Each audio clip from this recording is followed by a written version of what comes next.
Nasa 800 pamilyang nasunugan sa Cainta, Rizal. Isang lolang nasawi matapos matrap sa nasusunog nilang bahay.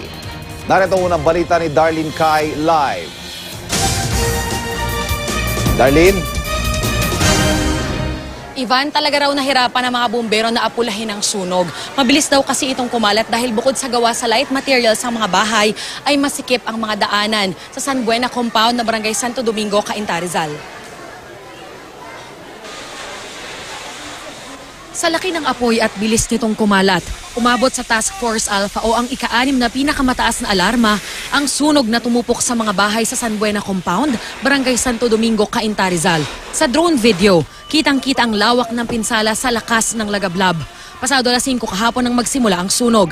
Kwento ni Roji, nasa pinapasukan daw siyang kantin nang mabalitaan ng tungkol dito. Dali-dali raw siyang umuwi. Buti na lang, isinama ng mga kapitbahay ang kanyang 3 maliliit na anak sa paglikas. Pinunda na asa ko bago siya nawala.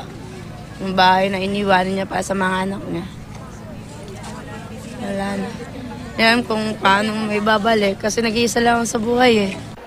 Di rin malilimutan ni Ederlina ang kanilang pinagdaanan. Mga nasunugan po kami lahat dito. Hindi po namin alam kung paano nasunog yun eh. Basta na lang po, naglabasan na lang po yung mga tao. Nagpaano po, patakbuhan na po sila. Labas na rin po kami, takbuhan na rin kami po. Nagkahiwa-hiwalay pa sila ng kanyang mga kaanak.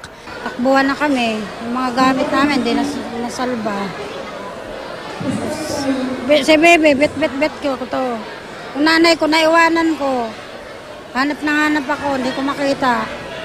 Iyak na po ako. Di kalaunan, nakita rin sila ng kanyang ina. Pero di tulad ni Ederlina, hindi pinalad si Lola Maria Rebucas. Ang 81 anyos na lola, nasawi dahil posible raw na natrap siya sa kanilang bahay. Ayon sa BFP, nahirapan daw silang apulahin ng apoy na tumagal ng halos 5 oras. Sa type of materials po ng ating mga structure, talaga po mabilis po pagkalat yan because light materials po ang yari ng ating mga residential po. Napakaliit po na lugar, mahirap po talaga makapwesto po at makapenetrate yung ating mga pamatay sunog. Umabot sa 42 truck ng bumbero ang rumesponde sa sunog. At kahit mabilis naman daw nakaresponde ang Cainta BFP, may mga bumbero na galing sa ibang lugar na naantala dahil sa mabigat na daloy ng trapiko. Malaking factor po talaga ang traffic condition po, lalo na po dito sa papunta rito, Metro Manila, papunta po rito. But ang kagandahan naman po, nag-counterflow kami, nag-giveaway naman po yung ibang motorista natin kaya mabilis po nakaresponde ang ating mga pamatay sunog. Patuloy pang iniimbestigahan ang pinagmulan ng sunog. Humigit kumulang 6 na milyong piso ang pinsalang idinulot nito. Nasa 800 pamilya naman ang nawalan ng tirahan. Pansamantala muna silang mananatili sa 4 na evacuation centers na itinalaga ng lokal na pamahalaan.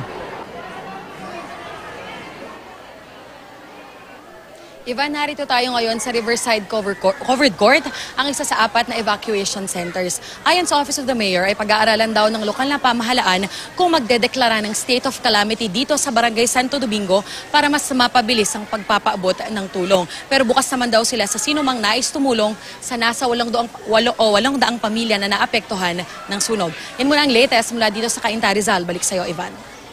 Darlene Kai, maraming salamat.